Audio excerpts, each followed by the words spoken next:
My abusive stepdad always said it was an accident whenever he walked in while I was changing. After years of it happening, I finally installed cameras. The man my mother loved, the man who was supposed to be family, was a predator.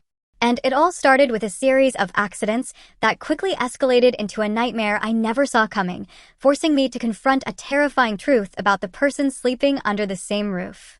My name is Riley, and I was 23 years old when my life changed forever. I just moved back home after college.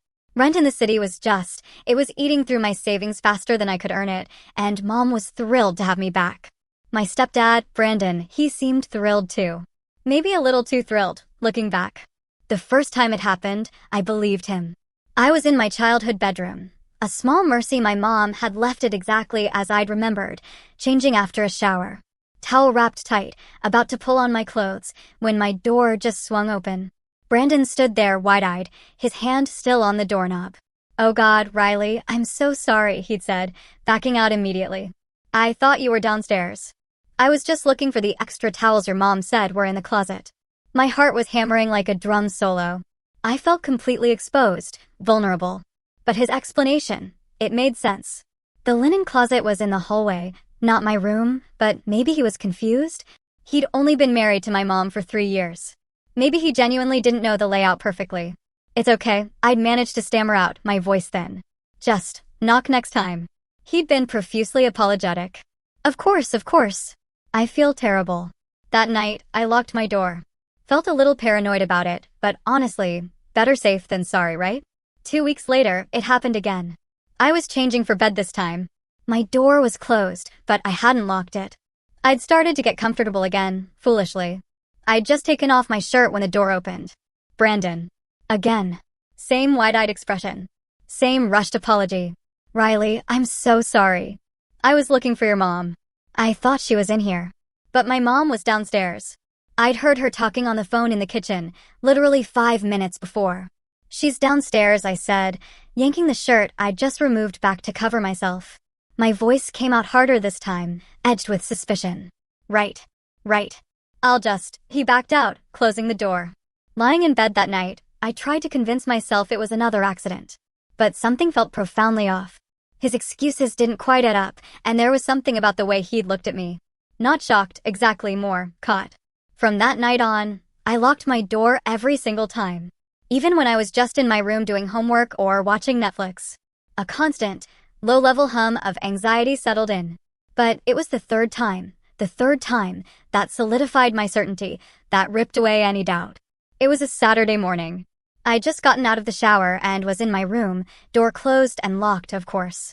I was literally standing in my underwear, about to put on my bra, when I heard the doorknob rattle. Then, the unmistakable click of a key turning in the lock. The door opened. Brandon stood there, that key in his hand. And for a split second, before his expression could shift into feigned surprise, I saw it. That look wasn't embarrassment. It wasn't shock. It was pure disappointment that I was already mostly dressed. "Oh, Riley, I didn't know you were in here," he stammered, scrambling for an excuse. But he was holding a key. A key to my bedroom that I didn't even know existed. "Why do you have a key to my room?" I demanded, holding my shirt against my chest, my voice shaking with a mix of fury and fear. "It's just the master key for emergencies." "I was looking for it. Get out," I said, cutting him off. My voice was rising now. "You're overreacting. Get out." He left, and I sat on my bed, shaking violently. This wasn't an accident. This was planned. He had a key. He'd been deliberately walking in on me, and I, in my naive hope that he was just a clumsy stepdad, had been making excuses for him. I couldn't believe my stepdad was a creep. I knew, deep down, I couldn't tell my mom. Not yet. Not without proof. My mom adored Brandon. She'd been so profoundly lonely after my dad passed away when I was 15. Brandon had seemed like this amazing guy who made her happy again. If I accused him without ironclad evidence, it would tear our family apart. She might not even believe me. I needed proof. That afternoon, while Brandon was at work and my mom was at her book club, I drove to Best Buy. I spent nearly $400 I couldn't afford on 2 small security cameras. You know, the kind that look like phone chargers or smoke detectors. One I positioned on my bookshelf, angled towards the door. The other I hid on top of my dresser, tucked behind some books. Both had motion detection and recorded straight to a cloud service. If Brandon came into my room again, I would have video evidence. I felt sick doing it. Like I was being paranoid, like maybe I was crazy and reading too much into innocent mistakes. But I couldn't shake that look on his face when he'd opened the door with the key. That wasn't the face of someone who'd made an innocent mistake. I didn't have to wait long. 3 days later, on a Tuesday afternoon, my phone buzzed while I was at work. Motion detected in bedroom. My stomach dropped. I was at work. My mom was at work. The only person home was Brandon. He'd taken the day off for a dentist appointment. I pulled up the live feed on my phone, my hands shaking so badly I almost dropped it. And there he was. Brandon. In my room. But he wasn't looking for towels. He wasn't looking for my mom. He was going through my dresser drawers. My underwear drawer, specifically. And he was holding his phone, taking pictures. I thought I was going to throw up right there in the office break room. I watched for another 30 agonizing seconds, unable to look away as he went through my things, taking photos of my underwear, some of my clothes. Then he left the room, and I just stood there, trembling, trying to process what I had just witnessed. Part of me wanted to leave work right then and confront him, to scream. But another part of me, the smarter part, knew I needed to be strategic. I had evidence now. I needed to figure out what to do with it.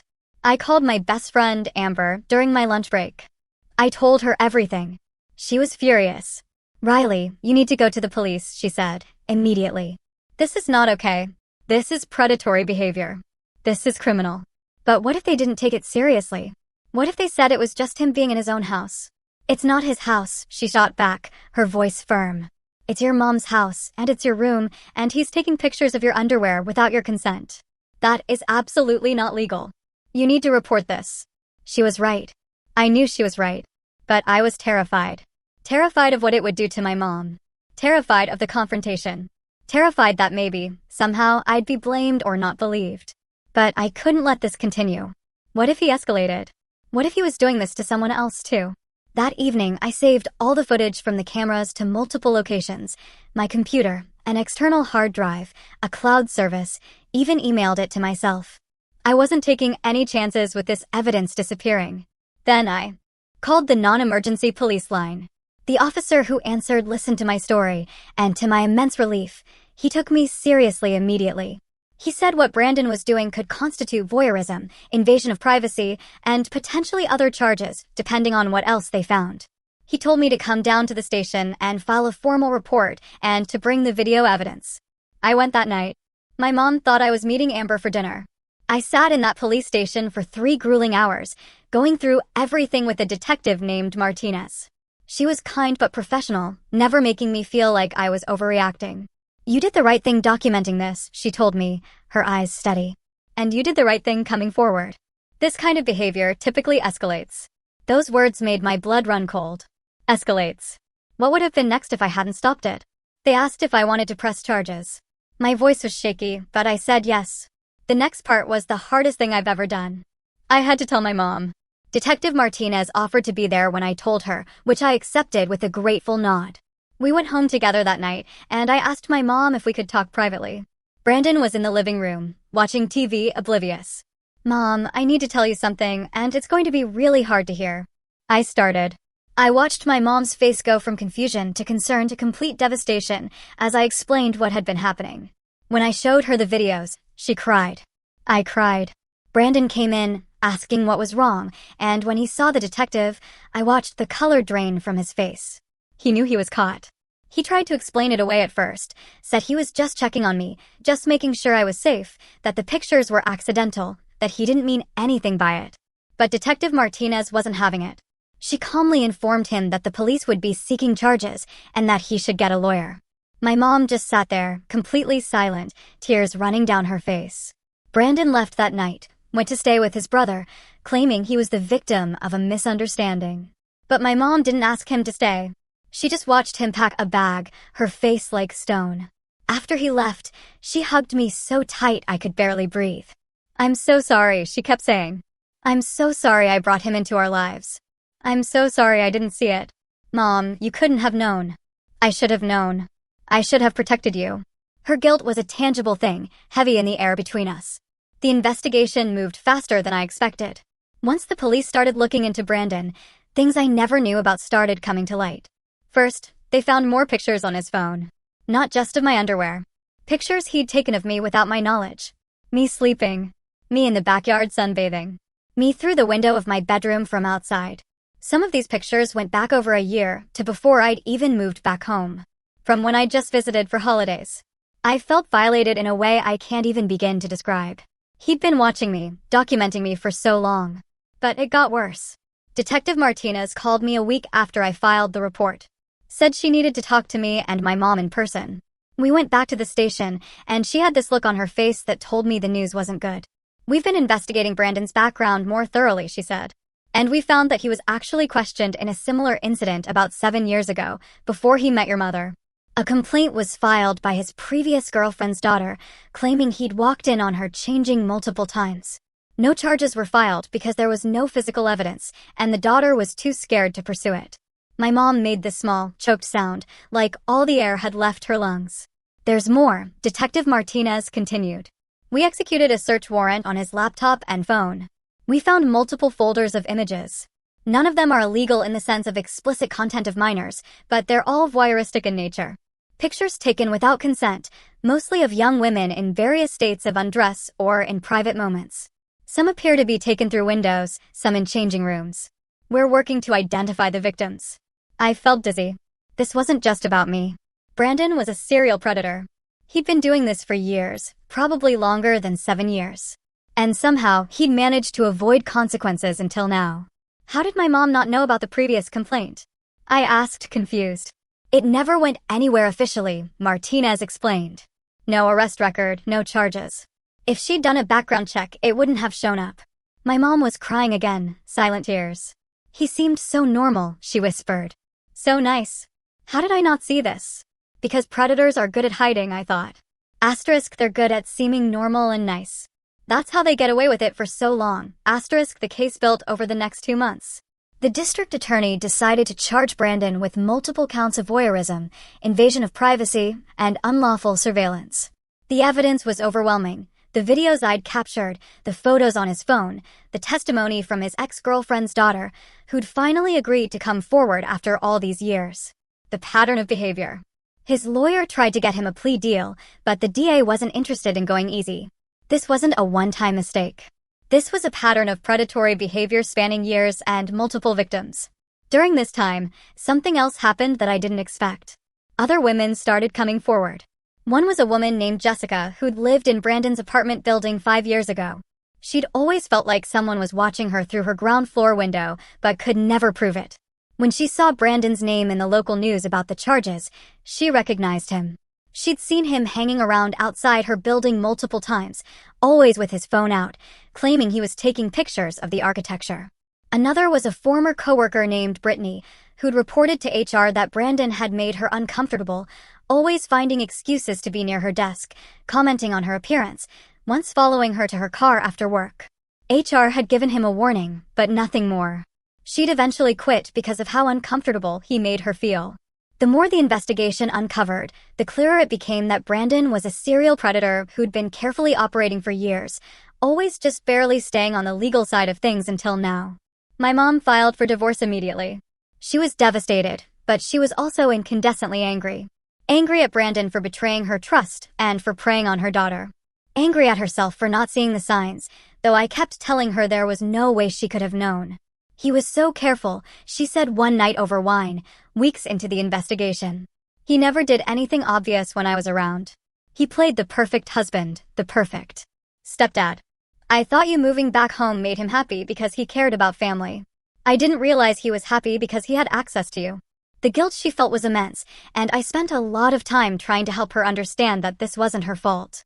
Predators are master manipulators. That's their whole strategy. The trial took almost a year to actually happen. Brandon's lawyer kept filing motions, trying to get evidence suppressed, trying to delay, but eventually it went before a judge. I had to testify. I had to sit in that courtroom and describe what he'd done, knowing he was sitting right there, watching me. It was one of the hardest things I've ever done, but I held my head high and told the truth. The other victims testified too.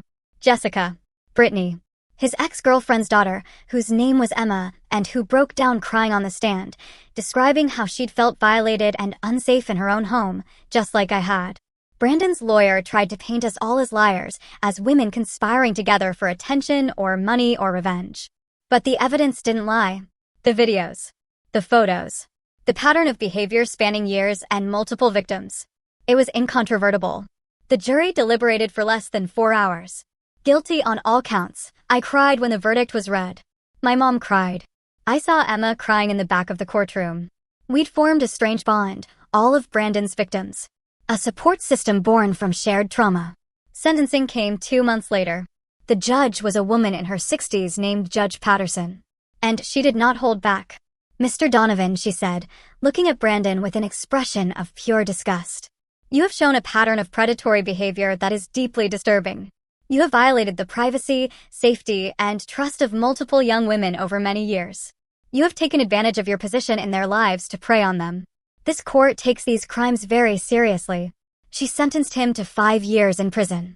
And upon release, he would be required to register as an offender. The kind of offender whose information would be public. The kind of offender who'd have to notify neighborhoods when he moved. The kind of offender who'd have restrictions on where he could live and work. His life as he knew it was over. I felt a profound weight lift off my shoulders when she read that sentence. It wasn't just about punishment, though that was certainly part of it. It was about the fact that he'd be monitored. That other potential victims would be warned.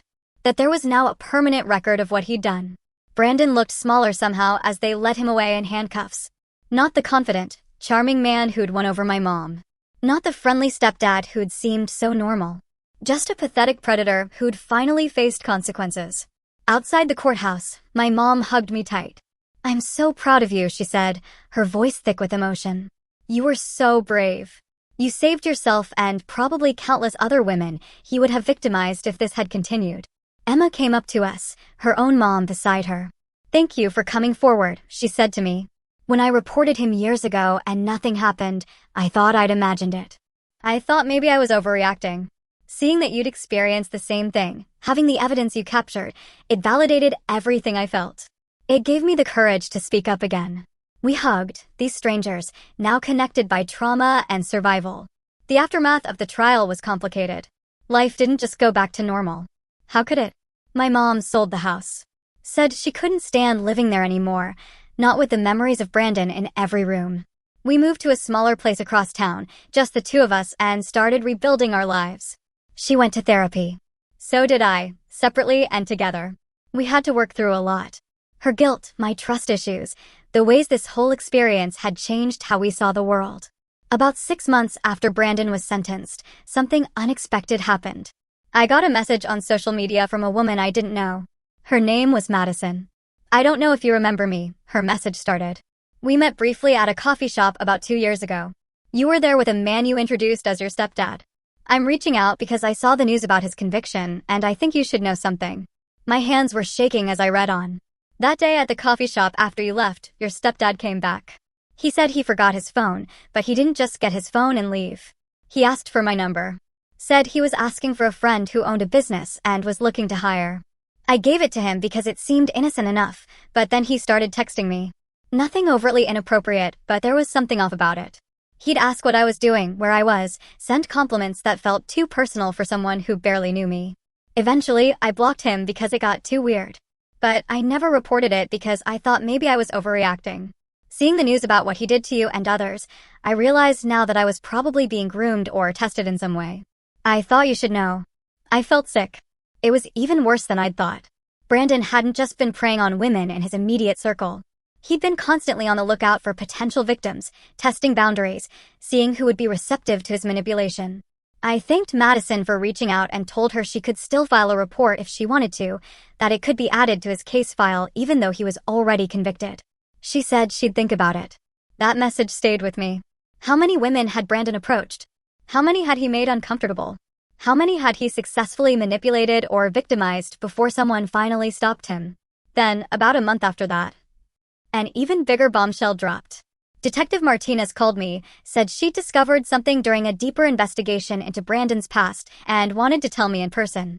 I met her at a coffee shop, my mom with me for support. "We've been building a timeline of Brandon's movements and activities over the past decade," Martinez explained. "And we've connected him to several unsolved cases of voyeurism and stalking in 3 different states. My mom gasped, her eyes wide. 3 states. Brandon moved around a lot before settling here. We initially thought it was for work, but now we believed he was moving whenever he got too much heat in one location. In Oregon, there was a complaint filed against him by a tenant in a building he was managing. She claimed she found a camera hidden in her bathroom. Brandon denied it, said the previous tenant must have left it, and the investigation went nowhere because they couldn't prove he'd installed it. He quit that job and moved to Nevada shortly after. In Nevada, there was a complaint from a gym member who found someone taking pictures in the locker room. Security footage showed someone matching Brandon's description. But by the time they identified him, he'd already canceled his membership and moved again. Then he came here, met your mother, and settled down for a bit. We think he felt safe here, established, which is why he started getting bolder. I couldn't believe what I was hearing. This wasn't just a pattern of behavior. This was practically a criminal career. Are you going to reopen those cases? I asked, my voice barely a whisper. We're working with authorities in those states now. Some of the evidence has been lost or degraded over time, but there might be enough to file additional charges. At minimum, it'll be added to his record. My mom looked pale, her hand gripping mine. I married a monster, she whispered. You married a man who lied about who he was, Martinez corrected gently. That's not your fault. Over the following weeks, more information trickled out. More victims came forward. Women who'd encountered Brandon in different contexts, different cities, different phases of his life. Some had tried to report him at the time and weren't believed. Some had been too scared. Some had convinced themselves they were overreacting. But they all had similar stories, Brandon making them uncomfortable. Brandon violating boundaries. Brandon taking pictures or videos without consent. Brandon being where he shouldn't be, seeing things he shouldn't see. It was overwhelming and heartbreaking and infuriating all at once. One afternoon, about 8 months after the trial, I got a call from Emma, the woman who'd testified about Brandon's behavior toward her years ago. I wanted to tell you something, she said, her voice soft. I've been thinking a lot about everything that happened, and I realized something. When I reported Brandon back then and nothing was done, I spent years doubting myself. I thought maybe I'd made it up or exaggerated it in my head. I developed anxiety and trust issues. I struggled in my relationships. But seeing you come forward, seeing you believed, seeing him actually face consequences, it's changed something in me. I feel like I can finally let go of the guilt and shame I'd been carrying. So, thank you. Thank you for being braver than I was. You were brave, I told her, my own voice catching. You reported it. That took courage, even if the system failed you. And you came forward again for the trial. That took even more courage. We're both brave, she said, and I could hear her smile. All of us are. Everyone who spoke up, everyone who came forward, we stopped him together. She was right. It hadn't been just me. It had been all of us. Every woman who'd reported him, testified against him, shared her story. We created a wave he couldn't escape. Life moved forward slowly. My mom started dating again, very cautiously after about a year. She was terrified of making the same mistake, of being fooled again, but she was trying to reclaim her life and her happiness. I supported her, though I thoroughly vetted anyone she went out with, probably more than was reasonable. I eventually moved out of our shared apartment and into my own place. I got a promotion at work, started feeling safer in my own skin again. The therapy helped. So did time. So did knowing that Brandon was locked away and wouldn't be able to hurt anyone else for a good long while. About 2 years after the trial, I got another unexpected message. This time from a journalist who was writing a story about repeat predators and how they navigate the legal system. She'd heard about Brandon's case and wanted to interview me. At first, I said no. I didn't want to relive it all. Didn't want my name in the news. But then I thought about all the women who'd come forward after hearing about the case, about Madison reaching out, about the Oregon victim, and the Nevada victim finding the courage to speak to police again because they saw someone else had been believed. I agreed to the interview on the condition that my last name wouldn't be used, and that the focus would be on systemic issues, not just my personal story. The article that came out was powerful. It detailed how Brandon had slipped through cracks in the system for years, how victims weren't believed or followed up with, how predators learned to game the system and stay just barely on the legal side until they can't anymore. After it published, I got dozens of messages from other survivors. Some shared their own stories. Some thanked me for speaking up. Some just wanted to connect with someone who understood. One message stood out.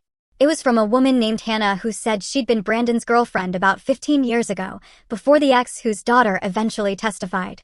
She'd broken up with him because something felt off, though she couldn't articulate what. After reading the article, she'd started thinking back and realized there'd been signs. He'd been intensely interested in her college-age niece, always suggesting the niece should come stay with them, asking about her, finding excuses to be around when she visited. Nothing ever happened that I know of, Hannah wrote. But, reading about his pattern of behavior, I realize now that he was probably testing boundaries, seeing if he could gain access to younger women through me. I broke up with him before anything could happen. But I feel guilty that I didn't see it for what it was. If I'd reported my suspicions, maybe he would have been stopped sooner. I wrote back and told her the same thing people had told me. This wasn't her fault. Predators are skilled at hiding their true nature. The only person responsible for Brandon's actions was Brandon. But her message made me think about how many close calls there might have been. How many times Brandon had tested the waters, been shut down, and moved on to easier prey. How many potential victims had escaped simply by trusting their gut that something was off. 3 years after the trial, Brandon came up for early release consideration. It was denied. His behavior in prison had been problematic. He'd been caught trying to communicate with some of his victims through third parties, violating restraining orders. He'd gotten into fights with other inmates. He was not a model prisoner, showing remorse and rehabilitation. The parole board extended his sentence by 2 years. When I heard that news, I felt a grim satisfaction. He'd tried to play the system, even from inside prison, and the system had finally said no. My mom and I watched the parole hearing via video link. We'd both submitted victim impact statements arguing against early release. When they announced the denial, my mom grabbed my hand and squeezed. "It's really over," she said, a fragile hope in her voice. "He can't hurt anyone anymore." Not for a while, at least, I said, because I knew that eventually he'd be released.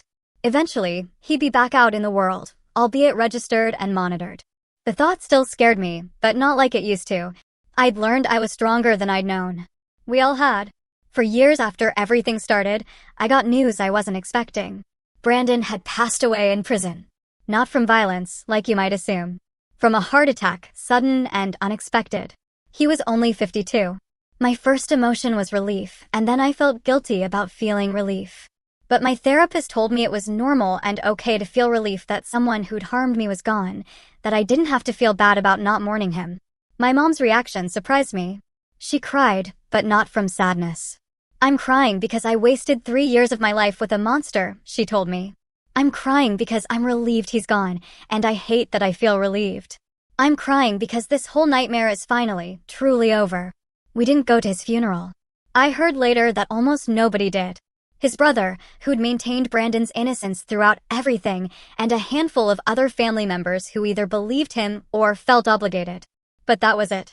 The news of his death spread through the network of survivors. Emma called me. So did Jessica and Brittany. Madison sent me a message. We all had complicated feelings about it, but underlying them all was that same sense of relief. He couldn't hurt anyone else now. Not ever. About a month after Brandon died, I was cleaning out some old boxes in my closet, stuff I'd kept from when we moved out of the old house. I found an old journal I'd kept during my first year of college, before Brandon was even in our lives. I flipped through it, reading entries about classes and friends and the boy I'd been dating and normal college stress. My life had been so simple then, so uncomplicated.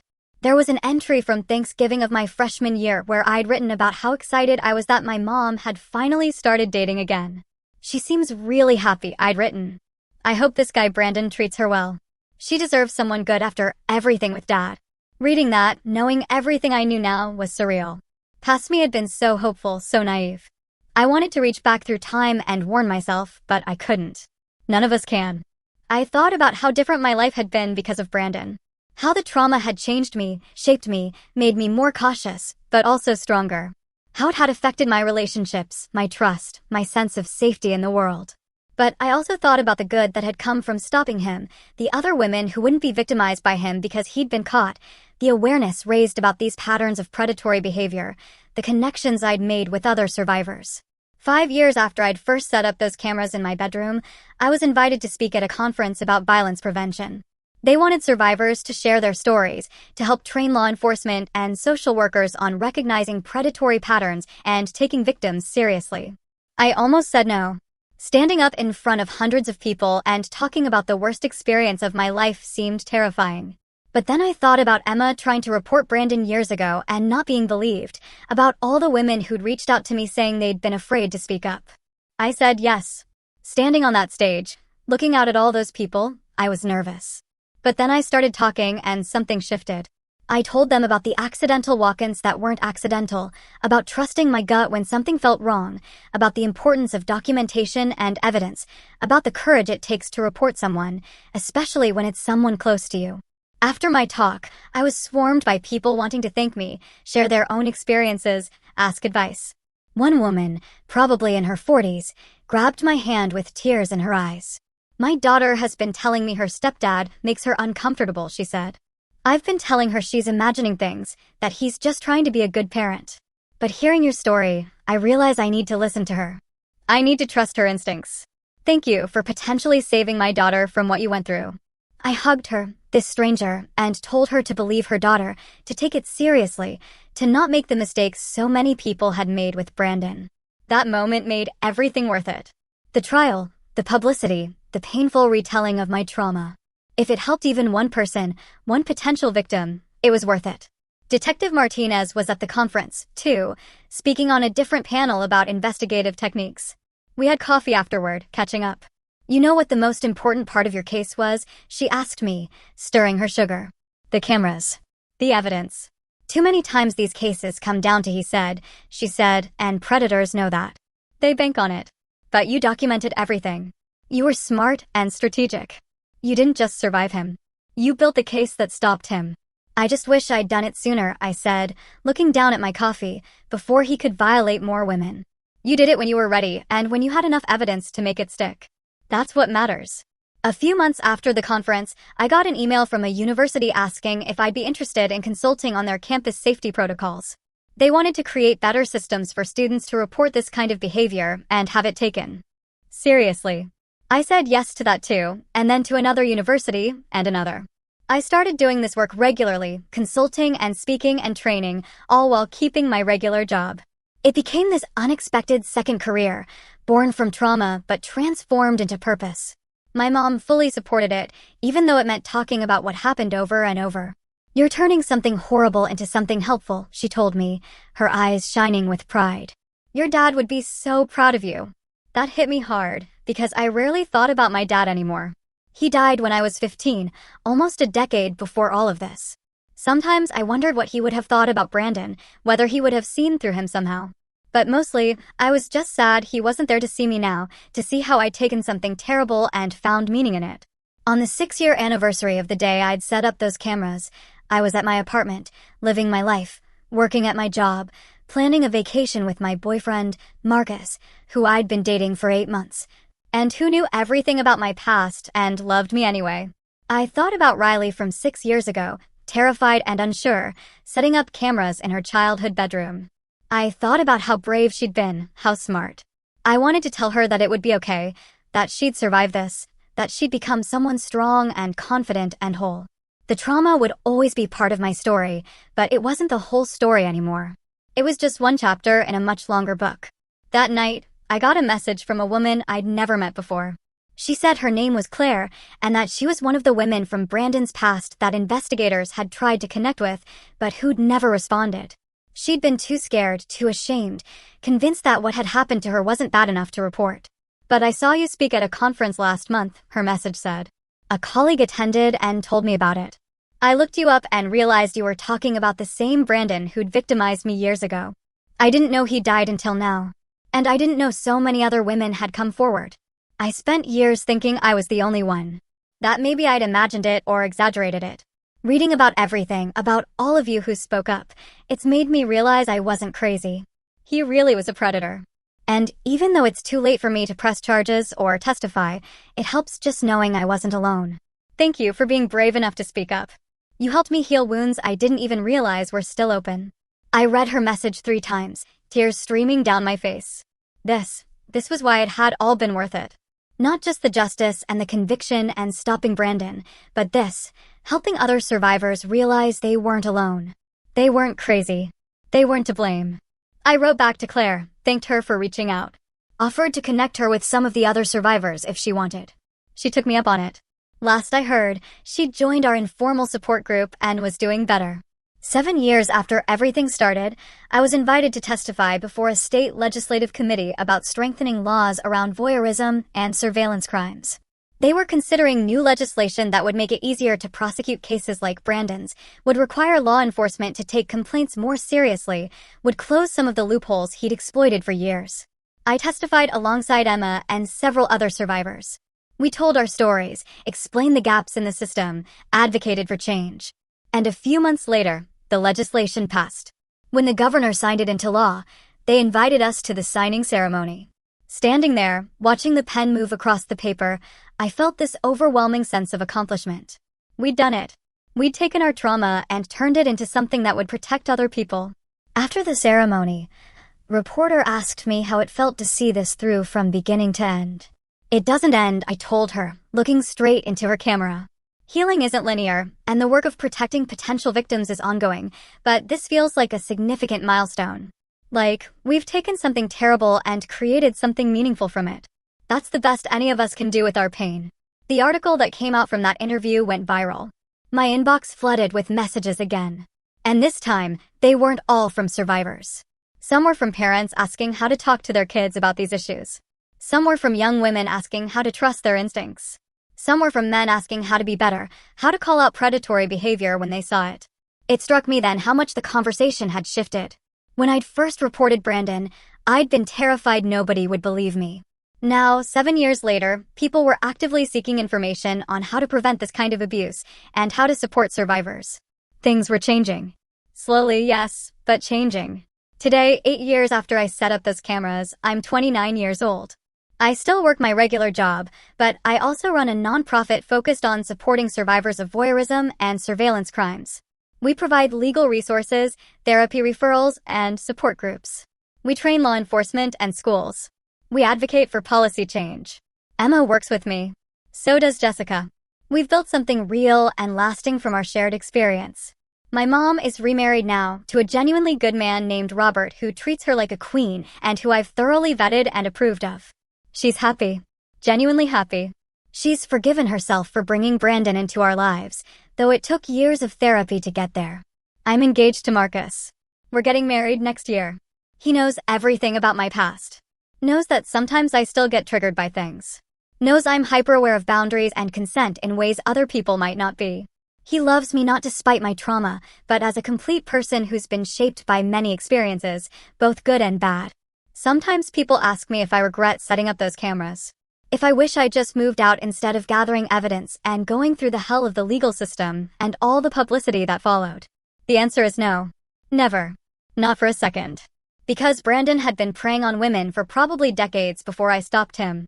And if I hadn't gathered that evidence, if I hadn't pressed charges, if I hadn't pushed through the trial and the testimony and everything that came after, he would have continued. He would have found new victims. He would have hurt more women. Setting up those cameras was the smartest, bravest thing I ever did. It saved me.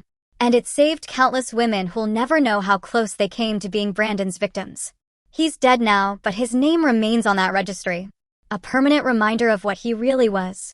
A warning to anyone who might look him up. A validation to every single woman who ever felt uncomfortable around him and was told she was imagining things. We weren't imagining anything. We were right all along. And finally, we were believed.